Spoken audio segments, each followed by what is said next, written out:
भारतवर्ष अपने ऋषि मुनियों के लिए प्रसिद्ध है। भारत साधना के रूप में उपवास के लिए भी उतना ही प्रसिद्ध है। प्राचीन काल में कुछ लोग जीवन भर सिर्फ हवा, पानी और मंत्र जप पर रहते थे। आज भी कई लोग सिर्फ दिन में एक बार भोजन करते हैं, जबकि कई लोग केवल फल पर रहते हैं। उपवास मिस्र, ग्रीस, बेबीलोन, फारस, फिलिस्तीन, रोम, चीन जैसी प्राचीन संस्कृतियों और देशों में भी प्रचलित था। मूसा ने सिनाई पर्वत पर 120 दिनों तक उपवास किया। यीशु ने 40 दिनों तक उपवास किया।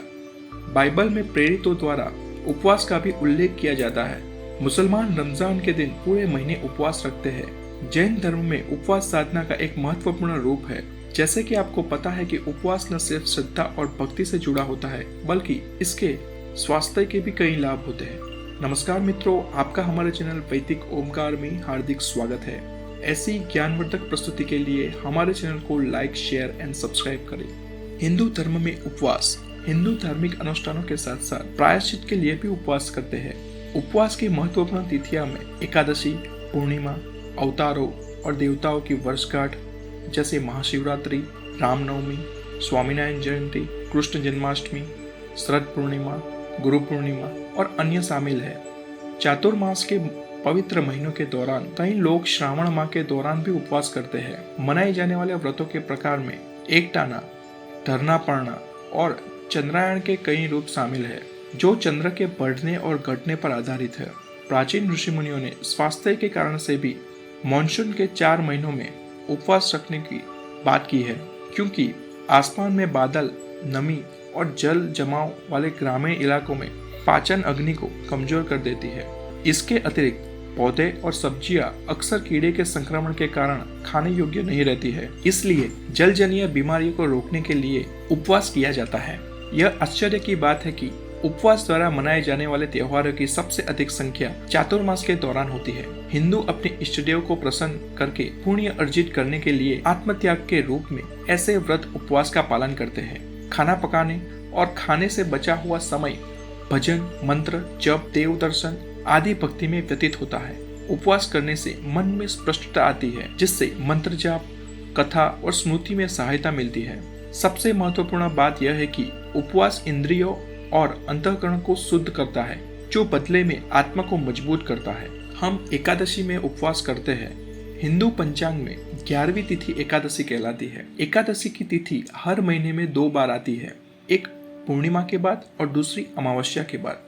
जो एकादशी पूर्णिमा के बाद आती है, उस एकादशी को कृष्ण पक्ष की एकादशी कहते हैं, एवं जो एकादशी अमावस्या के बाद पड़ती है, उसको शुक्ल पक्ष की एकादशी कहते हैं। हम एकादशी के दिन में ही क्यों उपवास करते हैं, उसके पीछे का विज्ञान। आधुनिक विज्ञान के अनुसार यह ज्ञात है कि हमारा ग्रह पर हवा का दबाव अमावस्या और पूर्णिमा के दिनों में चरम सीमा पर होता है। इसका कारण सूर्य, चंद्रमा और पृथ्वी का कक्षीय पथ संयोजन है। इससे अमावस्या और पूर्णिमा के दिन ज्वारीय तरंगों की प्रकृति में परिवर्तन से देखा जा सकता है। लहरें बहुत ऊंची और उग्र होती है, लेकिन अगले दिन से ही लहरें शांत हो जाती है, जो इस बात का संकेत है कि दबाव भी कम हो गया है। अब इस तथ्य के आधार पर एकादशी व्रत का महत्व 2 प्रकार से समझाया जाता है। विज्ञान के अनुसार आज हम जो खाना खाते हैं, उसे हमारे दिमाग तक पहुंचने के लिए लगभग 3 से 4 दिन का समय लगता है। अब यदि हम एकादशी के दिन उपवास करते हैं, तो वह भोजन पूर्णिमा या अमावस्या के दिन मस्तिष्क तक पहुंचता है।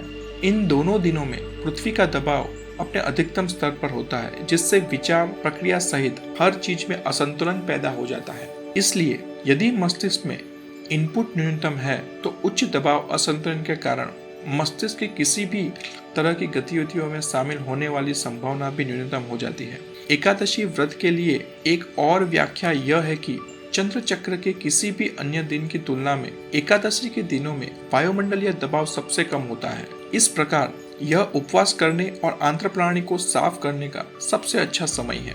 यदि हम किसी अन्य दिन उपवास करते हैं, तो उच्च दबाव तनाव हमारे सिस्टम को नुकसान पहुंचाती है। इस प्रकार यह सलाह दी जाती है कि एकादशी का उपवास करने के बाद तुरंत अगले दिन हम जल्दी उठे और जितनी जल्दी हो सके भोजन करें। उपरोक्त दोनों सिद्धांतों के अनुसार एकादशी के दिनों में उपवास अभ्यास का एक मजबूत वैज्ञानिक आधार है।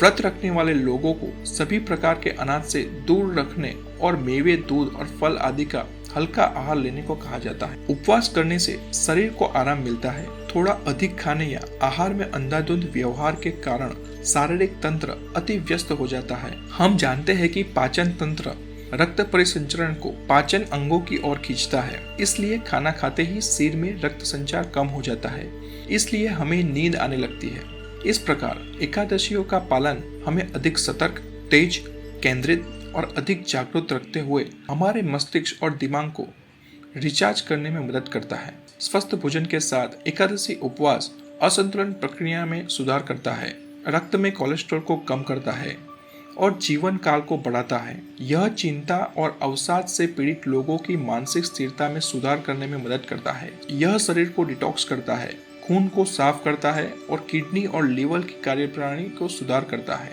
उपवास के स्वास्थ्य लाभ शरीर को डिटॉक्स करता है, वजन कम करता है, पाचन तंत्र के लिए फायदेमंद है, स्किन के लिए भी लाभकारी है, कोलेस्ट्रॉल को कम करता है, ब्लड शुगर को कम करता है, मानसिक और भावनात्मक लाभ मिलता है। यह आश्चर्यजनक है कि प्राचीन वैदिक भारतीयों ने खुद को फिट रखने और किसी भी नकारात्मक प्रभाव से मुक्त रखने के लिए उपवास की पद्धति को तैयार किया गया था। धन्यवाद। हमारी प्रस्तुति को देखने के लिए दिल से आभार और हमारा वीडियो पसंद आया हो तो लाइक, शेयर एंड सब्सक्राइब करें।